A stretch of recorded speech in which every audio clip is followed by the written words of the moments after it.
Hello and welcome friends. आज हम बात करने वाले हैं कुछ फार्मूलाज की, जिसमें मैं आपको फार्मूलाज के बीच में डिफरेंस बताने वाली हूँ। जो फार्मूला हम यूज करने वाले हैं, यहाँ सीखने वाले हैं, वो है सम इफ एंड सम इफ्स। तीनों ही फार्मूलाज को आज हम समझेंगे, तीनों को किस तरीके से कैलकुलेट किया जाता है और उसमें क्या डिफरेंस होता है। तो जैसे कि आप ये टेबल देख रहे हैं, इस टेबल में एक कॉलम है आइटम का, एक है डेट का और एक है वैल्यूज का। और यहाँ मैंने एक क्राइटेरिया रखा हुआ है जिसमें लिखा है राइज। तो सबसे पहले नॉर्मल में सम करके आपको दिखा देती हूँ कि कैसे होता है। मान लीजिए कि जो वैल्यूज आप देख रहे हैं, इस वैल्यू का टोटल आपको निकालना है। तो मैंने यहाँ पे मेंशन कर दिया कि ये हम टोटल निकालना चाहते हैं। तो यहाँ आप एक फॉर्मूला यूज करेंगे और वो जो फॉर्मूला आप लगाएंगे वो सम का फॉर्मूला होगा। सम क्या करता है, नंबर्स और वैल्यूज को ऐड कर लेता है और इसका टोटल निकाल के आपको दे देगा। तो यहाँ कोई कंडीशन नहीं होती है कि आप किसका सम निकालना चाहते हो। मैंने यहाँ पे सम का फॉर्मूला लगाया और यहाँ आप देख सकते हैं इसके अंदर नंबर 1 कॉमा नंबर 2 और जितने भी नंबर्स आप सम करना चाहते हैं वो यहाँ आप डाल सकते हो। तो मैंने क्या किया, मुझे इन सारी वैल्यूज का टोटल करना है, ऐड करना है, सम करना है। तो मैंने फर्स्ट वैल्यू से लेकर लास्ट वैल्यू तक ड्रैग कर दिया और मेरी सारी की सारी वैल्यूज सेलेक्ट हो चुकी हैं। जैसे कि C2 से लेकर आप देख सकते हैं ये कॉलम C है और राइस की जो रो है वो 2 है। तो यहाँ C2 से लेकर C10 की सारी वैल्यूज सिलेक्ट हो गई हैं और आप ऐसे एंटर प्रेस कर दीजिए। तो जितनी भी वैल्यूज कॉलम वैल्यूज में थी C कॉलम में, उन सबका सम हो चुका है। तो ये सिंपल सम फॉर्मूला आपका काम करके टोटल निकाल के आपको दे देगा। अब एक कंडीशन यहाँ पर आ गई है कि अगर मान लीजिए कि मुझे इस पूरी टेबल में सिर्फ उन वैल्यूज का ही सम करना है जो राइस की हैं। ये फर्स्ट वैल्यू राइस की है, सेकंड वैल्यू राइस की है, लास्ट वैल्यू राइस की है। तो मुझे सिर्फ राइस का ही सम करना है, राइस की वैल्यूज का टोटल देखना है। तो इसके लिए आप एक कॉलम बनाएंगे जो है क्राइटेरिया का कॉलम। और अपने क्राइटेरिया कॉलम में आप अपनी कंडीशन लिखेंगे कि आपको किस किस वैल्यू का जो भी सम करना है वो करना है। तो यहाँ फॉर्मूला आप लगाओगे कैसे, तो मैंने यहाँ क्या किया, इज इक्वल्स टू, हम यहाँ पर फॉर्मूला जो लगाने वाले हैं वो फॉर्मूला है सम इफ का। सम इफ क्या करता है, देखिए, at the number at the cell specify by a given condition और क्राइटेरिया। तो ये सिर्फ उन्हीं नंबर्स को ऐड करेगा जो कंडीशन क्राइटेरिया के अकॉर्डिंग यहाँ पे मेंशन की गई हैं, दी गई हैं। तो सबसे पहले ये कह रहा है रेंज बताइए। तो आप किसका सम करना चाहते हैं उसके अकॉर्डिंग आपको रेंज लेना पड़ेगा।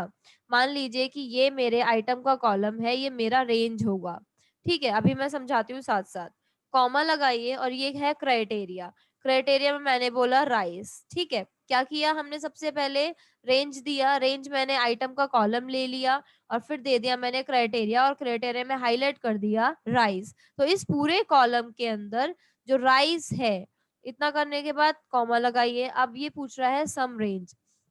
ठीक है, तो सम रेंज के लिए आप वैल्यूज वाला कॉलम पिक करेंगे। टोटल नहीं लेना है आपको, जो जितनी भी वैल्यूज स्टार्ट हो रही हैं रो 2 से, जो राइस है वहां से लेकर एंड तक का, इन सारी वैल्यूज को आप पिक कीजिए और यहाँ पे कीजिए ब्रैकेट को क्लोज और डायरेक्ट आप एंटर प्रेस कर दीजिए। तो एंटर प्रेस करने पर आपका आंसर आया है 35.4। अब इसको मैं दोबारा से क्लिक करके दिखाती हूँ कि हमने क्या क्या चीज यहाँ मेंशन की है। सबसे पहले हमने दिया है रेंज। रेंज में आपको वो एरिया मेंशन करना है जहां से आप टोटलिंग अपना करना चाहते हो, जिस वैल्यू पर आपका क्राइटेरिया बेस्ड है। तो मैंने दे दिया आइटम वाला कॉलम, सारी वैल्यूज दे दी। ठीक है, इसके बाद आपको हाईलाइट करना है अपना क्राइटेरिया। अब ये देखिए, जब हमने रेंज दिया था A2 से A10, ये A2 से A10 की वैल्यूज है, तो इसमें आप देखिए क्या आपका क्राइटेरिया कहीं पे है। क्राइटेरिया में मैंने राइस पिक किया था, यहाँ से राइस उठाना नहीं है, आपको अलग से मेंशन करके लिखना है। आपको राइस की वैल्यूज निकालनी है। तो मैंने यहाँ पे दे दिया राइस, क्लिक किया बेसिकली, तो इसकी वैल्यू आ जाएगी, सेल का एड्रेस आ जाएगा E2, कॉलम ई एंड रो 2। तो यहाँ पे E2 हमने ले लिया। इसके बाद आता है सम रेंज। सम रेंज में आप यहाँ पे ये वैल्यूज पिक करेंगे, क्योंकि आपको आइटम वाइज इन वैल्यूज का सम ही करके देखना था। आप ये चाहते थे कि जो आइटम है राइस, राइस का टोटल वैल्यू कितना बन रहा है उस पूरी टेबल के अंदर। तो यहाँ राइस 3 बार आ रहा है, फर्स्ट, सेकेंड एंड थर्ड। तो इन तीनों का टोटल इसने करके दिखाया है 35.4।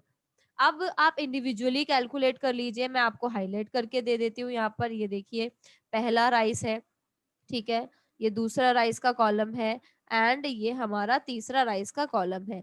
तो प्लस 5.4 इज 25.4 प्लस 10 35.4। तो आपका आंसर बिल्कुल करेक्ट आया है। इस तरीके से हम एक और करके देख लेते हैं। अब मैं यहाँ पे निकालना चाहती हूँ जूट का। मान लीजिए हम जूट का निकालना चाहते हैं, ठीक है। तो यहाँ पर मैंने मेंशन किया जूट।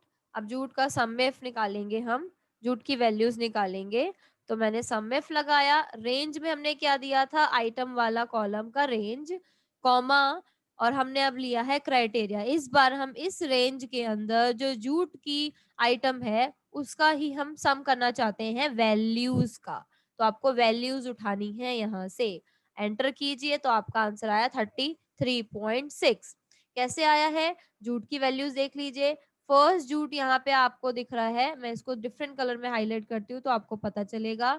सेकेंड जूट यहाँ पर ये है, तो इसको हम हाईलाइट करते हैं। एंड थर्ड जूट आपको यहाँ पे मिल रहा है, इसको भी हम हाईलाइट करते हैं। तो आप देख लीजिए 8.2 plus 7.9 plus 17.5 is equals to 33.6। Normally अगर आप नॉर्मल सम करके देखना चाहते हो आइडेंटिफाई करने के लिए, तो मैंने यहाँ से ले लिया सबसे पहले फर्स्ट जूट की वैल्यू को, कॉमा, सेकेंड जूट की वैल्यू को, कॉमा, थर्ड जूट की वैल्यू, और एंटर कर दिया। आप देख लीजिए ये आंसर और ये आंसर बिल्कुल करेक्ट आया है।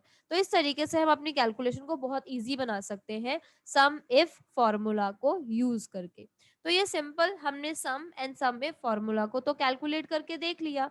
अब हम आते हैं सम इफ्स वाले फॉर्मूला के ऊपर। अब यहाँ देख लीजिए, मैंने यहाँ पर एक शीट रेडी करी है आप लोगों के लिए। वो शीट मैं आपको हाईलाइट कर देती हूँ। तो यहाँ पे एक शीट हमने बनाई है, इसमें बहुत सारा डेटा हमने रखा हुआ है। अब इस डेटा के अंदर हम क्या कैलकुलेट करने वाले हैं, देख सकते हैं आप। बेसिकली एक कॉलम है ऑर्डर का, एक कॉलम है डेट का, एक है आइटम का, एक है स्टेट का, एक है यहाँ पर टोटल का, ठीक है। अब आप यहाँ पे टोटल निकालना चाहते हो, मैंने पहले से ही टोटल निकाला हुआ है, तो मैं यहाँ से हटा देती हूँ सारी और हम नए सरी से निकाल के देखते हैं। अब बेसिकली आप करना क्या चाहते हो, आप शर्ट्स, जो शॉर्ट्स हैं, shorts, T shirt, hat and sandal, इन सबका टोटलिंग करना चाहते हो। तो वो टोटलिंग आप कैसे करोगे, सम इफ फॉर्मूला का यूज करके। तो मैंने क्या किया, सम इफ फॉर्मूला यूज किया। ये क्या करता है, at the cells specify by a given set of conditions और क्राइटेरिया। डिफरेंट डिफरेंट कंडीशन और क्राइटेरियाज हम यहाँ पर दे सकते हैं। अब सबसे पहले वो सम रेंज बोल रहा है कि आप किसका सम करना चाहते हैं, सम रेंज आपका क्या है। तो मैंने ले लिया टोटल, क्योंकि आप किसको सम करना चाहते हो, ये सम रेंज है आपका, इसका ही टोटल आप देखना चाहते हो। बट उसमें होगी एक कंडीशन, तो कंडीशंस आपको यहाँ से लेनी है। फर्स्ट जो कंडीशन क्राइटेरिया है हमारा, वो है आइटम वाला कॉलम। क्यों, क्योंकि आप आइटम के अकॉर्डिंग ही तो यहाँ पर टोटलिंग करके देखना चाहते हो। इस कॉलम के अंदर बहुत सारे शॉर्ट्स वैल्यूज दिख रही हैं आपको, शॉर्ट शॉर्ट शॉर्ट, कितनी बार शॉर्ट्स हैं, कितनी बार टी शर्ट्स हैं, कितनी बार सैंडल्स है, कितनी बार हैट्स हैं। तो आप क्या करना चाहते हो, इस पूरी टेबल के अंदर जहां जहां शॉर्ट्स हैं उस सारे शॉर्ट्स का टोटल कितना अमाउंट बनता है आपको वो देखना है। तो इसके लिए सबसे पहले तो हमने टेबल जो रेंज सिलेक्ट किया है, सम रेंज, वो आइटम वाला कॉलम होगा, ठीक है। सॉरी, सम रेंज जब आप लेंगे तो वो आपका टोटल वाला कॉलम होगा। क्राइटेरिया रेंज जब आप लेंगे तो वो आपका आइटम वाला कॉलम होगा, क्योंकि first criteria is your item column. अब कॉमा लगा दीजिए, सेकंड क्राइटेरिया में आपको देना है ये वाला आइटम, क्योंकि इस पूरे आइटम के कॉलम से आप कौन सी वैल्यू का टोटल देखना चाहते हैं। तो इस पूरे कॉलम में जहां जहां पर शॉर्ट्स हैं उनका टोटल निकल के आ जाए, हमें पता चल जाए कि टोटल शॉर्ट्स की वैल्यू या प्राइस कितना बन रहा है। तो यहाँ से हमने शॉर्ट्स क्यों लिया, क्योंकि ये तो पूरा कॉलम ले रहा है, इस पूरे कॉलम में तो शॉर्ट्स के अलावा टी शर्ट्स, सैंडल्स, हैट्स भी हैं, बहुत सारी वैल्यूज हैं। लेकिन हमें स्पेसिफिकली ये वाले आइटम का ही सम करके देखना है। इसीलिए जब आप सेकंड क्राइटेरिया देंगे तो आपको ये वाला टेक्स्ट भी देना पड़ेगा, ये वाला कंडीशन क्राइटेरिया भी देना पड़ेगा। अब आप इसके ब्रैकेट को क्लोज कर सकते हो और आप एंटर कर सकते हो। अब यहाँ पे जो वैल्यू आई है वो है 27,500। कैसे आई है 27,500, मैं आपको हाईलाइट कर देती हूँ पहले उन सारी वैल्यूज को जो कि शॉर्ट्स की हैं, और हम फिर इसका सम करके देखेंगे। तो ये शॉर्ट्स है, ठीक है, ये थर्ड शॉर्ट आपको यहाँ पे मिल रहा है, इसके बाद आपको यहाँ शॉर्ट्स मिल रहे हैं, ठीक है। और इसके अलावा बस चलिए अब 4 शॉर्ट्स यहाँ पे मिल रहे हैं, तो इसको हम सम इंडिविजुअली मैं सम करके आपको दिखा देती हूँ कि क्या हमारी वैल्यू करेक्ट आई है। तो पहला ये है वैल्यू 4500, दूसरा है 9000, तीसरा है 87,750, कॉमा ये वैल्यू। तो एंटर कीजिए। यहाँ पर भी आपका आंसर क्या आ रहा है, 27,500 आपका आंसर आ रहा है। ठीक है, तो इस तरीके से बहुत इजी हो गया हमारा ये आंसर कैलकुलेट, बहुत जल्दी हो गया है। अब मैं टी शर्ट का भी एक बार करके दिखा देती हूँ कि कैसे हुआ, और ये फॉर्मूला आप दोबारा रिपीट कर लेते हैं। तो सबसे पहले हमने सम इफ्स का फॉर्मूला लगाया। सबसे पहले वो मांगता है सम रेंज, आप किसका सम करना चाहते हो। हम करना चाहते हैं टोटल का सम, मतलब ऑलरेडी ये टोटल है, लेकिन हम स्पेसिफिकली किसी पर्टिकुलर आइटम का ही देखना चाहते हैं टोटल कितना है, और टोटल हमें यहीं से मिलेगा, इसीलिए हमने सम रेंज में ये टोटल वाला कॉलम पिक कर लिया, कॉमा। अब ये बोल रहा है क्राइटेरिया रेंज बताइए, क्राइटेरिया रेंज 1 बताइए। तो पहला क्राइटेरिया रेंज 1 है हमारा ये आइटम्स। क्यों हमने ये लिया मैं दोबारा रिपीट कर देती हूँ। अब आपको क्या करना है, टी शर्ट्स, इस पूरे कॉलम में जहां जहां टी शर्ट्स हैं उसका टोटल निकल कर आ जाए। ठीक है, तो ये हो गया क्राइटेरिया रेंज। हमें जो टोटलिंग करनी है, इस कॉलम का सम होगा और किन वैल्यूज के बिहाफ पे होगा, आइटम के बिहाफ पे होगा। लेकिन यहाँ तो बहुत सारे आइटम्स हैं, तो आपको अब देना है क्राइटेरिया 1 कि आप किस वैल्यू का, स्पेसिफिकली पर्टिकुलरली किस वैल्यू का आप सम निकालना चाहते हैं। तो आपको लेना है यहाँ से वो वैल्यू जिसका आप सम निकालना चाहते हो। तो मैंने ले लिया टी शर्ट। टी शर्ट इस पूरे क्राइटेरिया रेंज के अंदर ये टी शर्ट हमारा क्राइटेरिया है, और इस क्राइटेरिया का ही इस पूरे कॉलम की अंदर से वैल्यूज को निकाल निकाल कर वो सम करके आपको देगा। अब ये देख लीजिए 58,500 आंसर आया है। दोबारा मैं इसको सम करके आपको दिखाऊंगी कैसे। ये है टी शर्ट फर्स्ट, ठीक है, ये भी टी शर्ट है सेकेंड।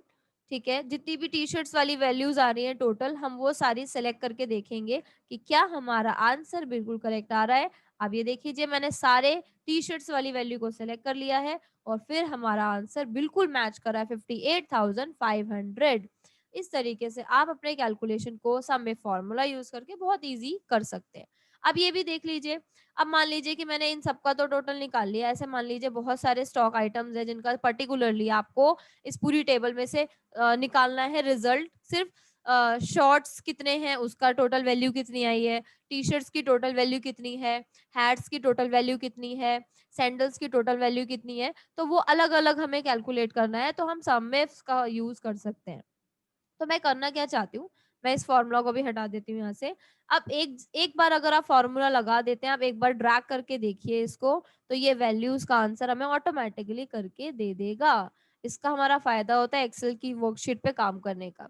ऑटोमेटिकली वो रेफरेंस लेकर हमारे बाकी की वैल्यूज का भी टोटल करके दे देती है, और हर बार ये आइटम्स बदल जाएंगे। अगर आपको थोड़ा भी डाउट है कि हैट का टोटल आंसर क्या 43 ही है, तो मैं आपको नॉर्मल सम करके भी दिखा सकती हूँ। हैट का टोटल निकाल लेते हैं। देखिए फर्स्ट हैट हमें यहाँ पे मिला, हैट का है ये वैल्यू टोटल।